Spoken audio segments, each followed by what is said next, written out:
मागच्या भागात आपण पाहिले की कुणाल पडत होता आणि भूमी मदत करायला पुढे आली. पण स्वप्नीलला तिथे पाहून ती थोडी मागे सरकली. कुणाल सतत तिच्या नजरेपासून दूर पळत होता. त्याला तिच्या डोळ्यात पाहता येत नव्हतं. थोडा वेळ माझा त्रास सहन करा, किमान तुम्ही स्वतःच्या पायावर चालू लागेपर्यंत, ती टोमणा मारत म्हणाली. कुणालचा चेहरा लाल झाला. त्याला उत्तर द्यावंसं वाटत होतं, पण वेदनेमुळे तो शांत राहिला. नेहमीप्रमाणे बरे झाल्यावर पुन्हा माझ्यापासून पळून जाऊ शकता, ती दुःखी चेहऱ्याने म्हणाली. त्या शब्दांनी कुणालच्या मनाला स्पर्श केला. तो तिच्यावर रागावलेला नव्हता, पण तिच्या आईबद्दलच्या द्वेषामुळे तो तिला बहीण म्हणून स्वीकारू शकत नव्हता. ग्रेट, तो पुटपुटला. यावेळी मात्र त्याने तिला दुर्लक्ष केलं नाही. तिचे शब्द त्याला चिडवत होते. स्वप्नीलच्या आधाराने तो लटपटत बाथरूमपर्यंत गेला. स्वप्नील शांतपणे बाहेर थांबला. सगळं झाल्यावर त्याने कुणालला हॉलमध्ये बसवलं आणि विश्रांती घ्यायला सांगितलं. भूमी, मी 2 तासांत परत येतो, स्वप्नील किचनमध्ये जाऊन म्हणाला. ती हलकंसं असत मान हलवते. आपण त्याला हॉस्पिटलमध्ये घेऊन जाऊ, काळजी करू नकोस. यावेळी तो पडून जाऊ शकणार नाही, स्वप्नील म्हणाला. ती हलकंसं हसली, पण तिच्या डोळ्यातलं दुःख स्वप्नीलला दिसलं. स्वप्नीललाही वाटत होतं की कुणालने तिला समजून घ्यायला हवं. ती खरंच चांगली आणि जबाबदार मुलगी वाटत होती. भैया, ती अचानक म्हणाली. स्वप्नीलला ते ऐकून खूप छान वाटलं. त्याला कधीच भाऊ बहीण नव्हते आणि त्याची ती कायमची खंत होती. तो लगेच तिच्याकडे हसत परत आला. भैया, ती पुन्हा म्हणाली. बोल भूमी, तो मनापासून हसत म्हणाला. एक गोष्ट गुपित ठेवा प्लीज, ती हळू आवाजात म्हणाली. काय? स्वप्नीलला नीट समजलं नाही. कृपया कुणालाही सांगू नका, ती विनवणी करत म्हणाली. काय सांगू नको? ती डोळे मिटत म्हणाली. मी त्याची बहीण आहे हे कुणालाही सांगू नका.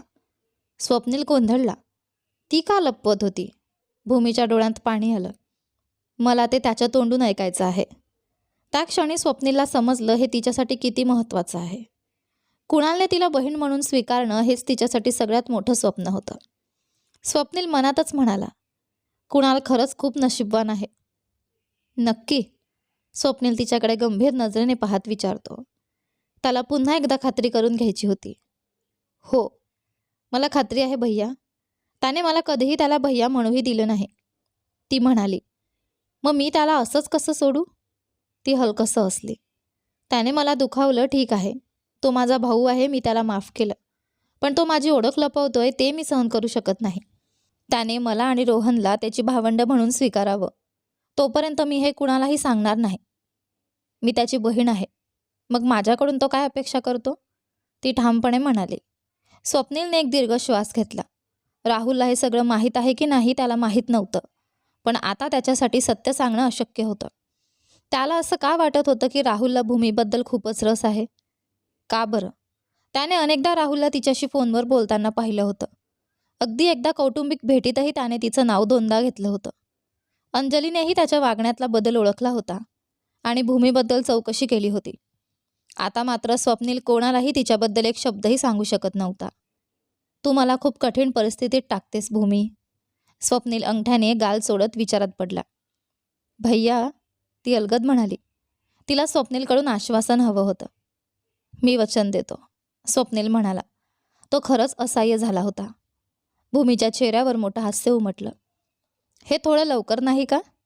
राहुलची मोठी बहीण वाणी कॉफीचा घोट घेत विचारत होती.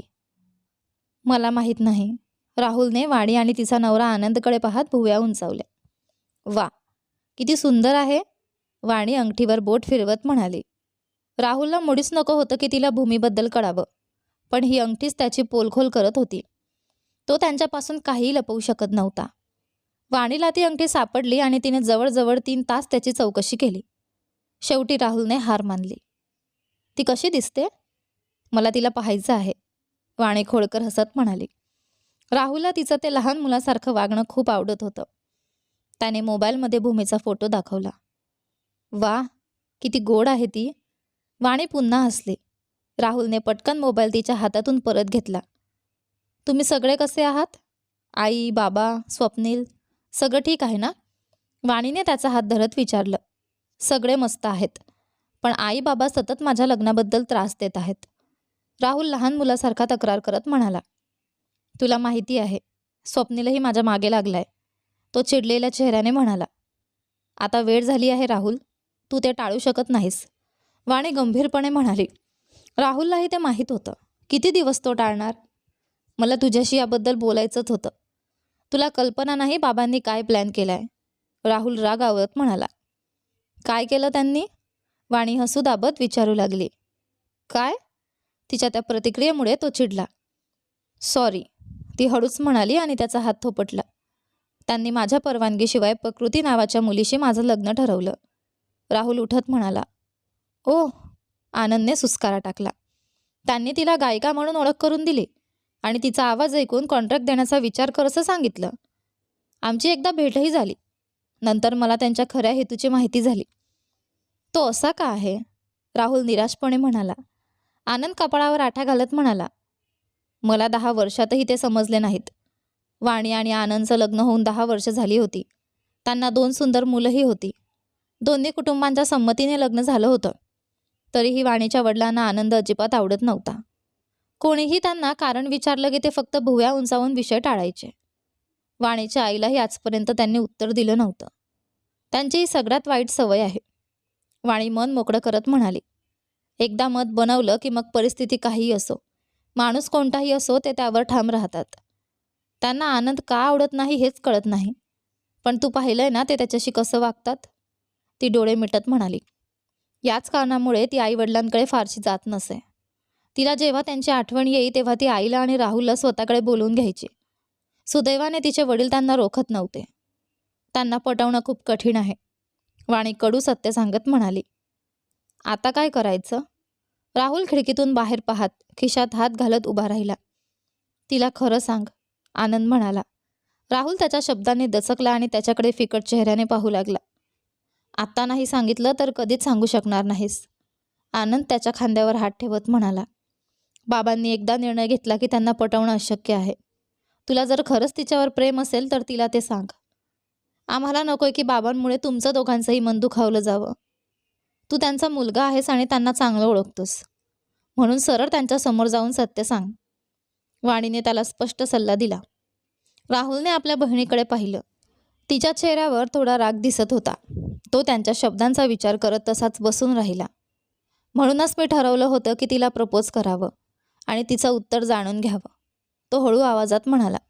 आता ते झालं नाही तर सोडून दे ना, एवढी का काळजी करतोयस? वाणीने नजरेला चुकवत विचारलं. तू पुन्हा तिला भेटणार नाहीस का? लवकरच? तसं नाही आहे, पण राहुलचं वाक्य अर्धवट राहिलं. तिच्या आईवडिलांबद्दल काय? जर तिला तुझ्यात रस असेल तर आपण त्यांच्याशी बोलू शकतो, वाणी थोडा विचार करून म्हणाली. ते दोघेही नाहीत, तिच्याकडे फक्त एक लहान भाऊ आहे, राहुल शांतपणे म्हणाला. अरे देवा, मग तर सगळं खूप गुंतागुंतीचं आहे, वाणी कपाळ चोळत म्हणाली. तिला तिचे वडील चांगले माहीत होते. ते हे नातं कधीच स्वीकारणार नाहीत. त्यांची जुनी विचारसरणी आणि हट्टी स्वभाव भूमीविरुद्धच त्यांना उभं करेल. आता राहुल इतका चिंतेत का आहे हे तिला समजलं. माझ्याकडे एक कल्पना आहे, आनंद हसत म्हणाला. आत्ता बाबांना काही सांगू नकोस, 3 महिन्यांचा वेळ माग, तो खोडकरपणे म्हणाला. त्यांचं लक्ष दुसरीकडे वळव. ती अजून शिकते आहे ना? वाणीने मध्येच विचारलं.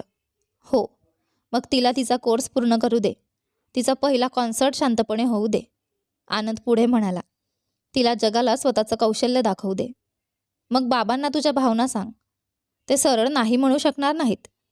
तेव्हा ती कुठलीही अनोळखी मुलगी राहणार नाही. आणि तरीही त्यांनी नाही म्हटलं तर?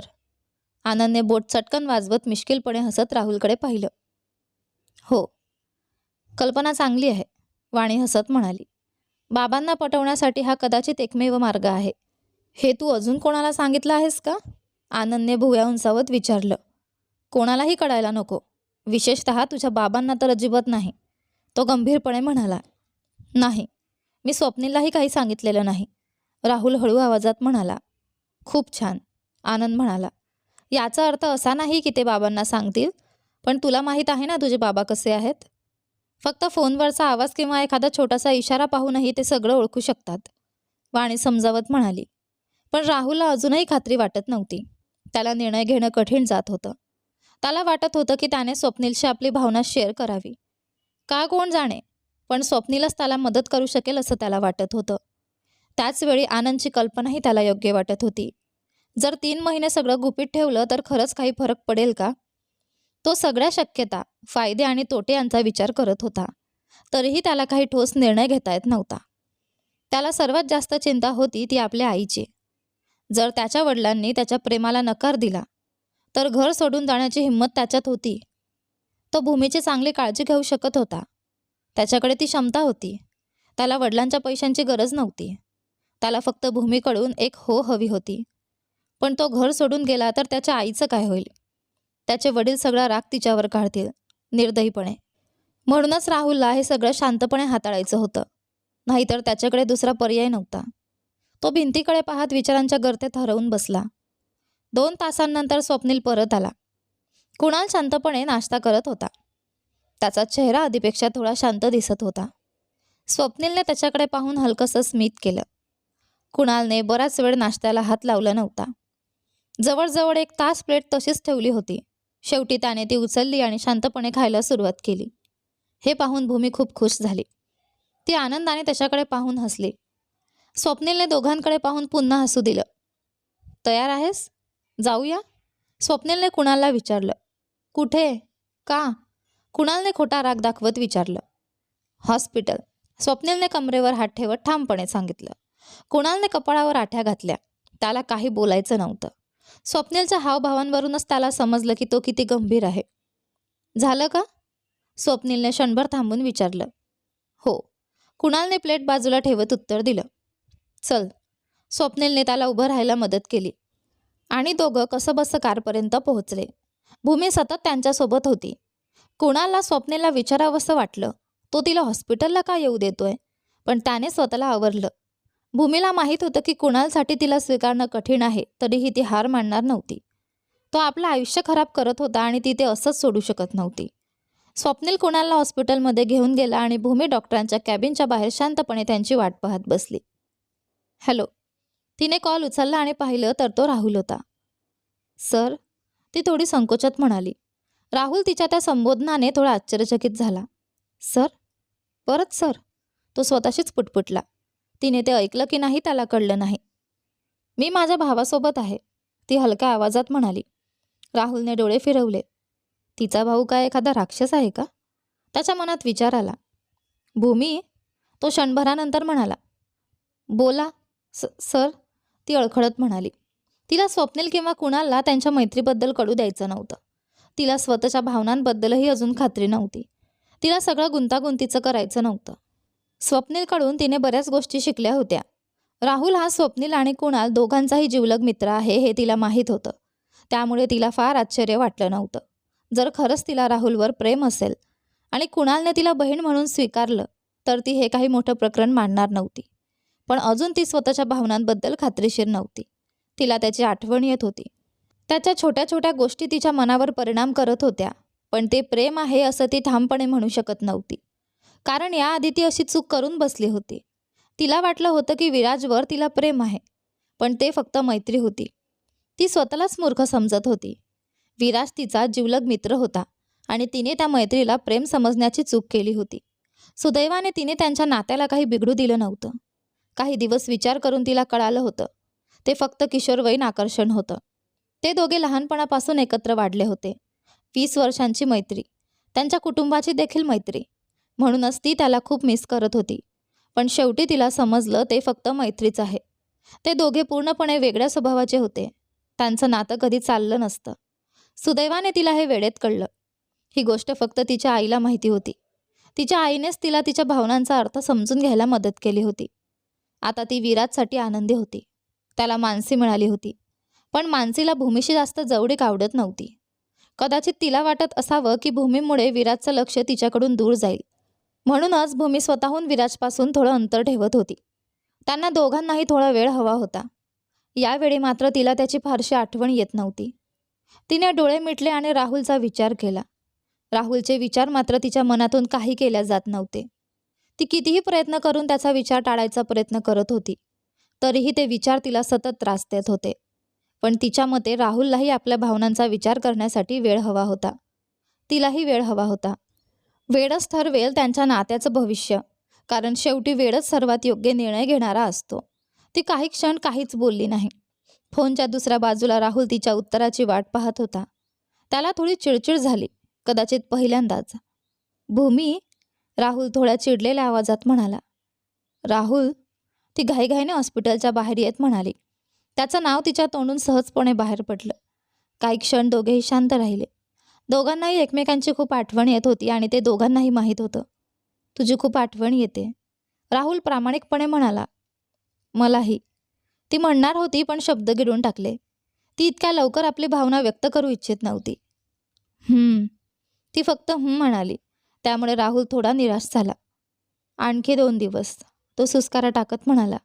ती तशीच उभी राहून त्याचा आवाज ऐकत होती. त्याचा आवाज तिच्या अस्थिर मनाला शांत करत होता. तू माझ्यावर रागावली आहेस का? राहुल वाईटात वाईट शक्यता विचार करू लागला. तिची शांतता त्याला सहन होत नव्हती. मी का रागावेन राहुल? ती हलक्या आवाजात म्हणाली. तुझी आठवण येते. हे शब्द तिच्या तोंडून नकळत बाहेर पडले. तो दुखावलेला आहे हे तिला सहन होत नव्हतं. तिने पटकन डोळे मिटले. दोघेही फक्त एकमेकांची उपस्थिती जाणवत होते.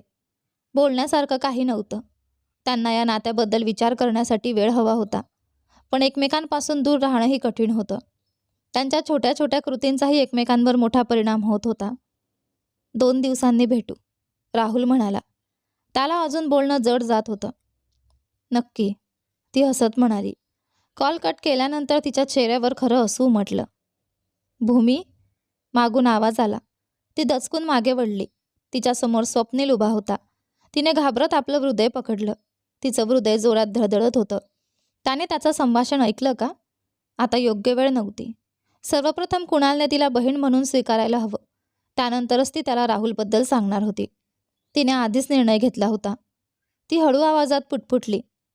राहुलला अजून माहिती नाही की मी कुणालची बहीण आहे. मला आत्ता त्याला हे कळू द्यायचं नाही. अजून खूप लवकर आहे भैया, ती डोकं खाली घालून हळू आवाजात म्हणाली. स्वप्नेला तिचं म्हणणं समजलं. परिस्थिती खूप गुंतागुंतीची होत चालली होती. जणू तिने त्याचे हातच बांधून टाकले होते. पुढे काय होणार याची त्यालाही काही कल्पना नव्हती. त्याला आपल्या मित्रांचे स्वभाव चांगले माहिती होते. त्याला आशा होती की त्यांच्यापैकी कोणीही भूमीला दुखावणार नाही. मित्रांबद्दल त्याला फारशी चिंता नव्हती, कारण त्यांना तो समजावू शकत होता. पण या मुलीचं काय? त्याने फक्त ओठ आवळत मान हलवली. डॉक्टरांनी औषध दिली आहेत. त्यांनी सांगितलं की त्याला साधारण आठवडा तरी बेड रेस्ट घ्यावा लागेल. स्वप्नीलने प्रिस्क्रिप्शन तिच्या हातात देत सांगितलं. ते दोघे डॉक्टरच्या कॅबिनकडे चालत होते, जिथे कुणाल त्यांची वाट पाहत होता. डॉक्टरांनी त्याला नीट समजावलं आहे. तो आता दारूपासून दूर राहण्याचा प्रयत्न करेल. काळजी करू नकोस, स्वप्नील हसत म्हणाला. धन्यवाद, ती हळूच म्हणाली. मी हे माझ्या मित्रासाठी करतोय, तो फिकट हसत म्हणाला. तिघेही हॉस्पिटलच्या बाहेर आले. भूमी थोडी दूर उभी राहिली. कुणाल आणि स्वप्नील कामाबद्दल काहीतरी बोलत होते. ती काही पावलं दूर उभी राहून आपल्या भावाकडे आणि त्याच्या मित्राकडे पाहत होती. अचानक तिची नजर एका व्यक्तीवर पडली. राजीव. भूमी दचकली. तो इथे काय करत होता? सुकृतीने तिला आधीच राजीवबद्दल सांगितलं होतं. त्याचा फोटो पाठवून तिने भूमीला सावध राहायला सांगितलं होतं. राजीव, भूमी पुटपुटली. तो कुणालपासून फक्त 3-4 फूट अंतरावर उभा होता. त्याच्या हातात काहीतरी होतं, एक चाकू. भूमीचं हृदय जोरात धडधडू लागलं. तो चाकू का घेऊन उभा आहे? आणि तो इतका जवळ का आहे? क्षणाचाही विचार न करता तिने सगळी हिंमत एकवटली. तिने डोळे घट्ट मिटले आणि जोरात पुढे ढकललं. पुढे काय झालं तिला कळलंच नाही. ती तशीच थिजून उभी राहिली. तिला फक्त ओरडण्याचे आवाज ऐकू येत होते. ती अजूनही डोळे उघडू शकत नव्हती. कुणाल सुरक्षित आहे का? कुणाल? तिच्या डोळ्यातून एक अश्रू ओघळला. भूमी, तू ठीक आहेस ना? स्वप्नील तिला हलवत घाईघाईने विचारत होता. काळजी करू नकोस, फक्त छोटासा ओरखडा आहे, तो तिला शांत करण्याचा प्रयत्न करत म्हणाला. भूमी काही बोलू शकत नव्हती. तिला जाणवत होतं चाकू तिच्या हाताला कोपरापर्यंत कापून गेला होता. अतोनात वेदना होत होत्या. कुणाल मात्र तिथे खडकासारखा उभा होता. तो स्तब्ध झाला होता. त्याला कधीच अपेक्षा नव्हती की भूमी असं काही करेल. ती त्याची काळजी करते हे त्याला जाणवत होतं, पण ज्याच्याकडून तिरस्कार मिळतो त्याच्यासाठी स्वतःचा जीव धोक्यात घालणं, हे त्याच्या कल्पनेपलीकडचं होतं. त्याच्या डोळ्यात पाणी आलं. भूमी त्याला भाऊ मानते, त्याच्यावर इतकं प्रेम करते, ही जाणीव त्याच्या मनाला हादरवून गेली. तो स्वतःच्या मनाला आता खोटं सांगू शकत नव्हता. भूमी खरंच खूप चांगली मुलगी होती. स्वप्नील नर्सवर ओरडत होता आणि भूमीचा जखमी हात पकडून उभा होता. राजीवच्या हातातून चाकू हिसकावताना भूमीच्या डाव्या हाताला खोल जखम झाली होती. पण तिच्यामुळेच कुणाल वाचला होता. कुणाल तर धावायलाही सक्षम नव्हता. जर भूमीने वेळीच प्रतिक्रिया दिली नसती तर काय झालं असतं? स्वप्नीलने राजीवला पकडलं. भूमीने त्याला ढकलून खाली पाडलं आणि स्वप्नील त्याच्यावर झडप घालत त्याला पकडलं. स्वप्नीलचा राग टोकाला पोहोचला होता. तो राजीवला लाथा मारत राहिला जोपर्यंत तो गुडघ्यावर बसून कुणालची माफी मागू लागला. जर राहुल इथे असता तर कदाचित तो राजीवला जिवंत सोडलाच नसता. त्या क्षणी स्वप्नीलला त्याची खूप आठवण आली. शेवटी राजीवला पोलिसांच्या ताब्यात देण्यात आलं. तिघांनीही सुटकेचा निश्वास टाकला. काही क्षणांसाठी तरी ते शांतपणे श्वास घेऊ लागले. राजीवने त्यांना अक्षरशः घाबरवून सोडलं होतं. तो विसरला होता की हे हॉस्पिटल आहे. इथे इतर रुग्णांनाही धोका होऊ शकतो. पूर्णपणे विक्षिप्त माणूस. भूमीने देवाचे आभार मानले. ती रडू लागली, पण तिने कुणालकडे पाहणं टाळलं. भाऊ आणि बहीण दोघेही आपल्या भावना आवरत होते. स्वप्नीलला जाणवत होतं हवेतील तणाव अजूनही आहे. त्यांना दोघांनाही एकमेकांशी बोलण्यासाठी वेळ हवा होता. कुणालच्या मनात अपराधीपणाचं ओझं साचत होतं. त्याच्या डोळ्यांतून अश्रू वाहत होते. त्याला आपल्या वागण्याची खूप खंत वाटत होती. द्वेषाने त्याला आंधळं केलं होतं. स्वप्नील त्यांना घरी सोडून पोलिसांची संरक्षणाबद्दल बोलायला गेला. कुणाल हॉलमध्ये टीव्ही समोर बसला होता. त्याला एकच प्रश्न सतावत होता की भूमीला राजूबद्दल कसं कळालं? तिने त्याला कसं पाहिलं? त्याला खूप जाणून घ्यायचं होतं, पण अहंकार त्याला प्रश्न विचारू देत नव्हता. या अहंकाराला तो डोळे मिटत पुटपुटला. थोड्या वेळाने तो उठला आणि लंगडत लंगडत भूमीच्या खोलीकडे गेला. ती बेडवर बसून भिंतीकडे पाहत होती. कानात इयरफोन होते. भूमी, त्याने हळू आवाजात हाक मारली. त्याचा आवाज जवळजवळ ऐकूच येत नव्हता. त्याने खोकल्याचं नाटक केलं आणि पुन्हा हाक मारली. तिला काहीतरी जाणवलं. तिने पटकन इयरफोन काढले आणि त्याच्याकडे वळली. तिच्या चेहऱ्यावर आश्चर्य आणि आनंद चमकत होता. कुणाल, ती हुंदका दाबत म्हणाली. भूमी. यावेळी त्याने तिचं नाव प्रेमाने उच्चारलं. भूमी स्तब्ध झाली. त्याने तिचं नाव इतक्या प्रेमाने कधीच घेतलं नव्हतं. तिने खोल श्वास घेतला. तिच्या चेहऱ्यावर मोठं हास्य पसरलं. कुणालने हसायचा प्रयत्न केला, पण त्याला नीट जमत नव्हतं. भूमीला ते पाहून हसू आवरलं नाही. तिच्यासाठी त्याचा हा छोटासा प्रयत्नच पुरेसा होता. मी बसू का? त्याने बेडकडे बोट दाखवत विचारलं. ती पटकन बाजूला ठेवलेली पुस्तकं उचलून दुसऱ्या बाजूला ठेवते. तो बसला. तिच्या लक्षात आलं त्याच्या पायाला अजूनही खूप वेदना होत होत्या. तुझं कसं आहे आता? त्याने तिच्या हातावरच्या बँडेजकडे पाहत विचारलं. ठीक आहे, ती हसण्याचा प्रयत्न करत म्हणाली. औषधं घेतलीस का? तो तिच्याशी बोलण्यासाठी विषय शोधत होता. दोघेही एकमेकांशी बोलण्याचा प्रयत्न करत होते. थोडंसं अवघडल्यासारखं वाटत असलं तरी दोघेही एकमेकांच्या प्रयत्नांची कदर करत होते. हो. भूमीने हलकंसं मान डोलावली. तिने डोळे मिटले आणि स्वतःला शांत ठेवण्याचा प्रयत्न केला. डोळ्यात येणारे अश्रू थांबवणं तिला कठीण जात होतं. कुणालने थोडा वेळ शांत राहून विचारलं. मी तुला एक प्रश्न विचारू शकतो का? त्याचा आवाज गंभीर होता. भूमीच्या मनात अचानक भीती दाटून आली. तिचं हृदय जोरात धडधडू लागलं. कपाळावर घामाचे थेंब जमा झाले. आता तो काय विचारणार? राहुलबद्दल? तिने हलकेच डोकं हलवलं. तिला स्वतःलाच कळत नव्हतं की तिचे विचार का पुन्हा पुन्हा राहुलवर येऊन थांबत होते. तू ठीक आहेस ना? कुणाल तिच्या चेहऱ्यावरच्या अचानक बदललेल्या भावांकडे पाहून गोंधळला. किंवा मी नंतर विचारू का? त्याला वाटलं कदाचित तिला थोडा वेळ आणि एकांत हवा असेल.